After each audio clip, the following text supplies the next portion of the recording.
Hello everyone, welcome back to my YouTube channel. আজি পুনৰ এটা নতুন ৰেচিপিৰ ভিডিঅ' লৈ মই আপোনালোকৰ আগত আহি উপস্থিত হৈছোহি। আজি মই বনাবলৈ লৈছোঁ ডাল তড়কা, গতিকে ভিডিঅ'টো স্কিপ নকৰি শেষলৈকে চাই যাব। তেনেহ'লে বলকচোন এতিয়া আমি আমাৰ ভিডিঅ'টো আৰম্ভ কৰোঁ। ডাল তড়কা বনাবৰ বাবে আমাক লাগিব মগু দাইল। মই ইয়াত একাপতকৈ অলপমান বেছি মগু দাইল লৈছোঁ। এতিয়া মই মগু দাইলখিনি প্ৰেছাৰ কুকাৰত দি তাত পানী দি ভালকৈ সিজিবলৈ দিম।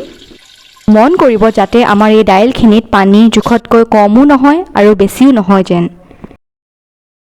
কুকাৰৰ ঢাকনখন মাৰাৰ আগতে আমি ইয়াত দিম এচামুচ হালধি। এতিয়া আমি ইয়াত দিম সোৱাদ অনুযায়ী নিমখ।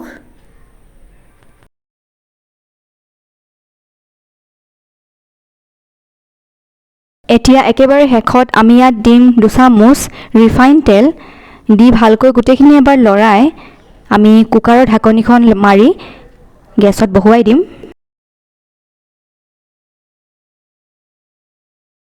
দাইলখিনি ভালকৈ সিজো মানে আমি বাকীখিনি বস্তুৰ যোগাৰ কৰি লওঁ। আৰু আমাক লাগিব এতিয়া বিলাহী। মই এটা বিলাহী ইয়াত কাটি লৈছোঁ, লগতে লৈছোঁ পিঁয়াজ, এটা পিঁয়াজ লৈছোঁ কাটি লৈছোঁ, আৰু লাগিব আদা নহৰু মই ইয়াত থেথেলিয়াই ল'ম।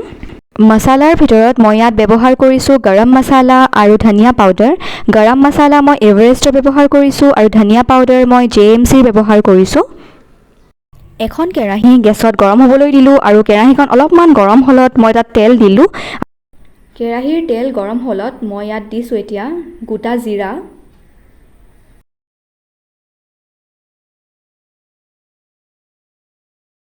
এতিয়া মই ইয়াত কাটি ৰখা পিঁয়াজখিনি দি দিম। মন কৰিব যাতে পিঁয়াজৰ কেঁচা গোন্ধটো নোহোৱা হয়, অলপ লাইট গল্ডেন হোৱালৈকে ভাজিব। এতিয়া মই ইয়াত আদা নহৰুখিনি দি দিম, আকৌ ভালদৰে ভাজিম।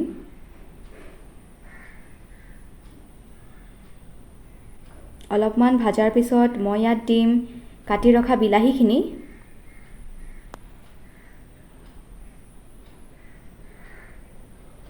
আকৌ মই ভাজি ল'ম ধুনীয়াকৈ।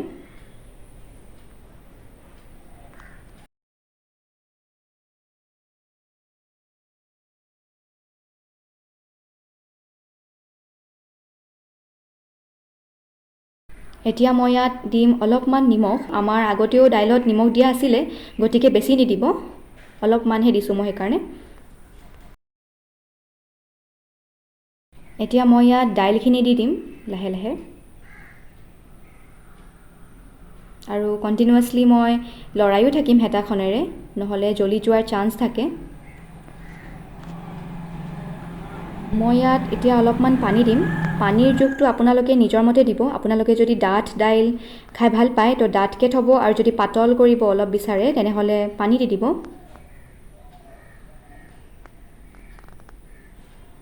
একেবাৰতে বহুত বেছি পানী দি নিদিব, নহ'লে বেছি পাতল হৈ যায় দাইলখিনি, অলপ অলপকৈহে দিব। এতিয়া মই ইয়াত ধনিয়া পাউডাৰ আৰু গৰম মছলাখিনি দি দিম আৰু ভালকৈ লৰাম যাতে গোটেইখিনি একেলগে মিক্স হৈ যায়। বেছি সময় নালাগে যিহেতু আমাৰ দাইলখিনি আগতেই সিজুৱাই আছিলে। এয়া চাওক আমাৰ দাইল উতলিব আৰম্ভ কৰিছে। এয়া চাওক আমাৰ ডাল তড়কা ৰেডি হৈ গ'ল। খুব বেছি টেষ্টি হৈছিলে খাবলৈ। আপোনালোকেও ট্ৰাই কৰি চাব আৰু মোক কমেণ্টত জনাব কেনেকুৱা পালে। যদি আপোনালোকৰ আজি মোৰ এই ভিডিঅ'টো ভাল লাগিলে তেনেহ'লে লাইক, শ্বেয়াৰ আৰু ছাবস্ক্ৰাইব কৰিবলৈ নাপাহৰিব, আৰু লগতে কাষত থকা বেল আইকনটো প্ৰেছ কৰি অল কৰি দিব যাতে মই যেতিয়াও ভিডিঅ' দিওঁ আপোনালোকে লগে লগে গম পায়। মই পুনৰ উভতি আহিম এটি নতুন ভিডিঅ'ৰ সৈতে। তেনেহ'লে আজিলৈ আহিছোঁ। আজিৰ ভিডিঅ'টো চোৱাৰ বাবে বহুত বহুত ধন্যবাদ।